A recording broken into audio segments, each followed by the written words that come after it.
I was a student here in 2002, the year the school opened, and it's weird to be back here 10 years later.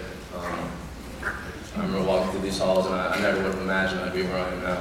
It's a very interesting road that I chose to go down. Microphone, you don't hear me? I'll try to, with only 10 minutes, I'm used to doing this at the program that I work in. We usually have an hour to talk, so I'm going to try to squeeze it on to 10 minutes. So, when I started here, I came from a private school, and I was really sheltered, and I came here, and there was a lot more opportunity for drinking and smoking and doing drugs, and I guess I took full advantage of that when I had the opportunity.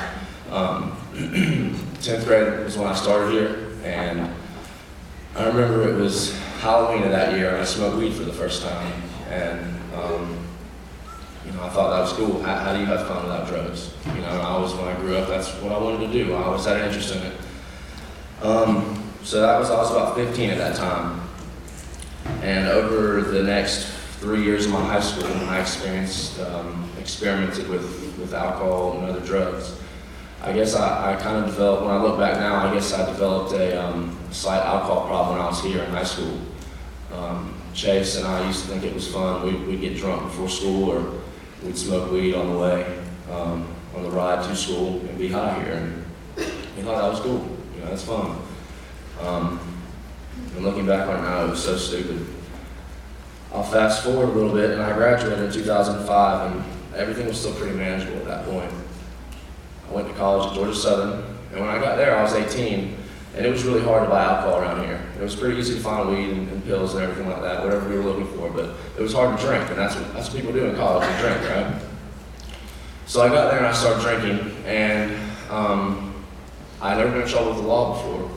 And then within 3 months, I had been arrested 3 times. I got a DUI, 7 minor possession of alcohol charges, fake ID charges, and the list goes on and on. But I never thought I had a problem. I spent 30 days in jail when I was there for the DUI and the underage drinking charges.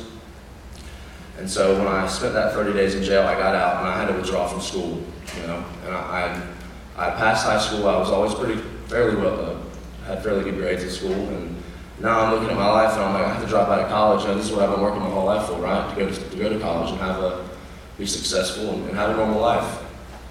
So I moved back here. My mom lives in Medlock Ridge, so I moved home.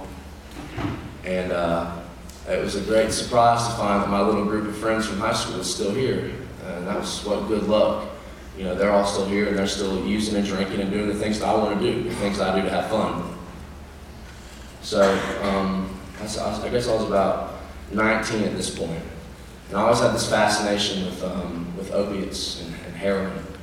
And I can't tell you what I can attribute that to because it's such an extreme drug, but it started slow.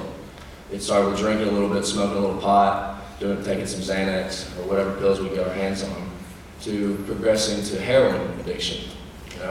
How does that happen? Being from Johns Creek and our parents have money, we come with good upbringings. How does somebody from here end up with a heroin addiction? So I started using heroin with some friends for the first time, and it made me sick the first time. But I found what I'd always been looking for. I always wanted to fill the hole in me that only drugs and alcohol could. There was something missing when I was a kid, and alcohol made me feel whole. It made me feel like I could do anything. I had liquid courage, as we call it. I could do whatever. I wasn't afraid of meeting people. I wasn't afraid to do anything. So I was 19 at that point, so that was only 4 years after I smoked pot for the first time. From there, I worked at a few restaurants. I worked at Stony River for about 3 years. All I did was work at restaurants. I didn't ever really go back to school. I went to Perimeter for a semester, but only to appease my parents. It looked like I was doing something. I lost my job for using heroin in the restroom there for months and months. And at that point, when I didn't have a job, there's only one way I knew how to continue to use drugs, and that was to steal. So that's what I did. I had to do what I had to do to survive. I was dependent on this drug and these opiates, and I didn't want to be sick. I did not want to feel sick. That's the scariest thing to me, is feeling that way. If you've ever had the flu, imagine that times 10. Your body aches, you cannot move, you need this drug to survive. And so I'm not going to hurt. I don't want to hurt. That's why I started using drugs, so I don't have to hurt anymore. So I stole a lot of stuff. I stole from my family, my friends, and people I didn't know. I stole to survive. I ended up in jail at the end of my using, and this went on from about age 20 to 23, just stealing. I didn't hold a job. I didn't really do anything. I just hung out with my friends at home and used drugs and did heroin. So I ended up in jail for theft. I got 3 felonies at the end of my using. It's all, I stole from all these people, and then a friend of mine is actually the one who pressed charges on me. I stole some stuff from him. He was a roommate of mine, and he sent me to jail. And I'm sitting in jail, withdrawing from drugs. I'm sick. Obviously, you can't do drugs in jail, and jail isn't any fun, especially when you're coming off heroin. So I'm sitting there and I'm thinking, well, where is my life going? How did I end up here in jail with 3 felonies? I'm from Johns Creek. I had a good upbringing. I had money. And what happened to me? And Chase had died shortly before that too. And the way that happened was that he passed away in February, and I went to rehab in June. He got arrested in June. But from February to June, he was my best friend. We grew up together. We lived in Medlock Bridge together. We grew up together. We did everything together. And he died of a heroin addiction. And it makes sense to me before the funeral and the night before to go use heroin all night. That makes sense. To make the pain go away, I'll do heroin all night. And then it didn't stop me when he died. Consequences will not get you sober. Jail didn't get me sober. Friends dying didn't get me sober. I eventually had to get me sober. So I went to rehab in June of 2010, and I struggled a little bit for about 6 months, living in a rehab and getting drunk and doing drugs. That shows that my life was pretty unmanageable, and it took me some mistakes to actually get sober. Today I have 18 months of sobriety. My life is good. I'm really grateful for the life that I have, but it's not the life I would have had I not done the things that I did. I wish I could convey to you all the knowledge that I have now. People stand up here and they talk about, y'all can't relate to some people. I sit up here and I watch some guy that brought him out in shackles from jail. It was before prom. I think y'all have prom this weekend. And he said, don't drink and drive. I drove drunk. I crashed my car and I killed somebody and their kid. I was like, whatever, dude. That's not going to happen to me. There's no way that can happen to me. Well, it can definitely happen to all of you. It's all choice. It's all choices. I made the choice to go down the path that I had, and it didn't turn out well for me. And I'm one of the lucky ones. I'm sober and I have a pretty good life. But a lot of my friends, they aren't doing so well.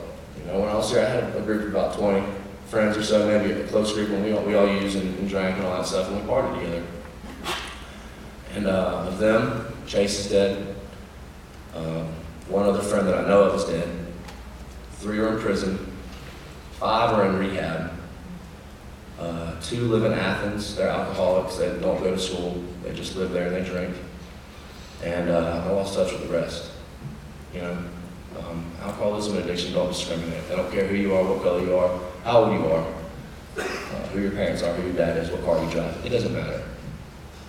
You all sit here and you think, how good, that can't be me. I promise you it can, because it happened to me. I'm 25. Y'all are 18, 17? I thought I was a genius at that age, and nothing could ever harm me. I was immune to consequences. I assure you, it's very real, and it can definitely happen to all of you. So just listen to what everyone has to say, and if you have an opportunity where somebody offers you something, say no. Why not? But I know that really, I had to make my own mistakes, and most of y'all probably will too. It's scary to think that y'all look around and your friends here. I don't really know many of my friends from high school, but all y'all aren't going to be around in 10 years. All y'all, it's unrealistic to think that nobody's going to have an addiction problem or an alcohol problem. Look around and guess who's not going to be here. Somebody won't be, at least one. That's just the way it is. It's realistic. Somebody will die, one of your friends. I know that my family will never have to bury me. I'll never get in a DUI car accident or die of an overdose, because I choose not to at this point. But it's very real. You can lose yourself and your life and your friends and everything you cherish. You can. So just take heed and listen to what everyone has to say. It's very, very real.